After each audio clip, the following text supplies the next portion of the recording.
This is the second reading, Chapter 8, The Ministry of Healing, Ellen G. White. A practice that is laying the foundation of a vast amount of disease and of even more serious evils is the free use of poisonous drugs. When attacked by disease, many will not take the trouble to search out the cause of the illness.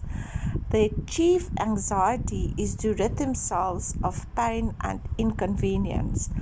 So they resort to patent nostrums of whose real properties they know little, or they apply to a physician for some remedy to counteract the result of their misdoing, but with no thought of making a change in their unhealthful habits.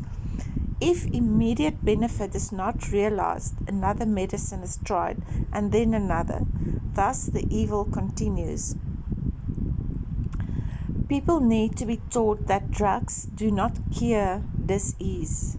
It is true that they sometimes afford present relief, and the patient appears to recover as a result of the use. So let me give you an example. They removed my gallbladder when I was very young, 14 years old. And because of that, I do not have sufficient bile salts in my system. So I used to get horrific, and I mean horrific headaches from this. Until recently, I listened to a podcast and this doctor said I must put salt in my water. So I started doing that, and what do you know? I can't even remember when last I used a headache pill. So headaches can also be caused by circulation problems. So and an interesting thing, and I'm going to say it here, sex is a wonderful, wonderful way to take away a headache because it regulates your circulation system. When they taught us in health reform to get your circulation going, they made us put our feet in hot water and then put ice on our necks so the circulation gets going. It makes your veins subtract and release, and that gets the circulation going. Now, climax, when you have sex, does exactly the same thing. It takes the blood from your brain to wherever the climax is, and it gets your circulation going. So if your wife has got a headache, the best thing for her is sex, but you must make sure that she also climax, otherwise the headache will only increase if it's about circulation. But there could be other health problems as well. So of course, it's not just circulation and salts. That's not enough. It could be stress, it could be something else as well.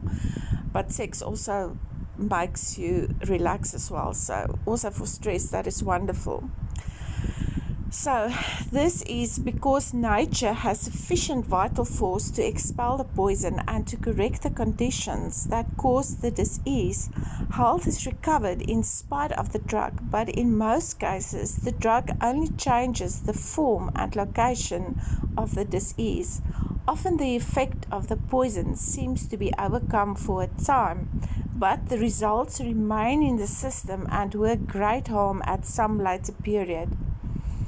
By the use of poisonous drugs, and please, I don't say don't take medication at all. There is medication that you need. There is people that need medication, and always, if you use natural remedies and natural cures, consult with your doctor. I'm not a doctor, so you use it with whatever your doctor is telling you to use. And natural remedies is a prevention. It's about your lifestyle.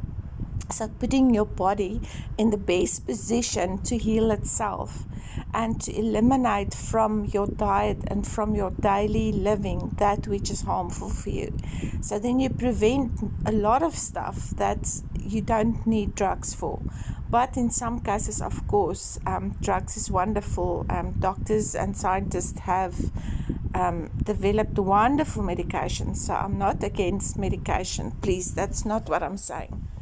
So by the use of poisonous drugs, many bring upon themselves lifelong illness and many lives are lost that might be saved by the use of natural methods of healing. The poisons contained in many so-called remedies create habits and appetites that mean ruin to both soul and body. Especially pain medication with high levels of codeine in, they are habit forming. You must be careful of those. Many of the popular nostrums called patent medicines and even some of the drugs dispensed by physicians act a part in laying the foundation of the liquor habit, the opium habit, the morphine habit that are so terrible a curse to society. I know many people, high-ranking church people that are addicted to medication. That makes them, you can see it immediately. They slur when they talk. Their emotions is not in control. Their weight is a problem.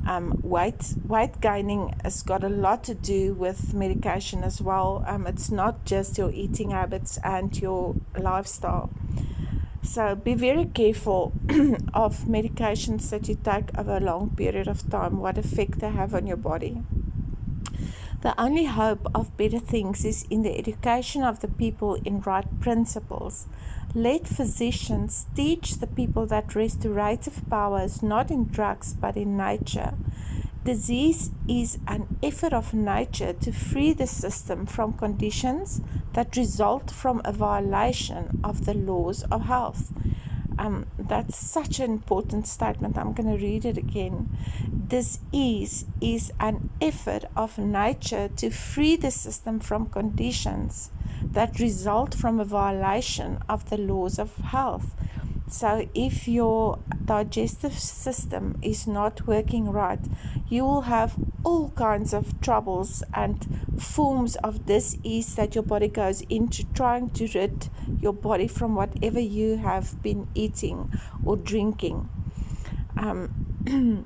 In case of sickness, the cause should be ascertained, so you must figure out what is causing this illness before you start treating it.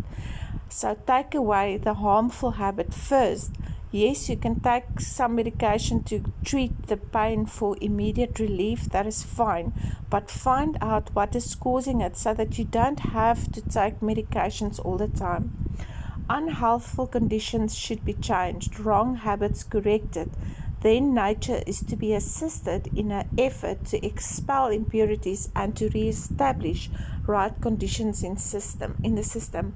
And you can use water therapy like I just explained now, with the feet in hot water, ice on the neck to get your circulation going. You can use steam baths, hot and cold showers. You can shower in the hottest water you can take for 3 minutes, and then the coldest water you can take for 1 minute, and do it for say like half an hour. It will also help your system.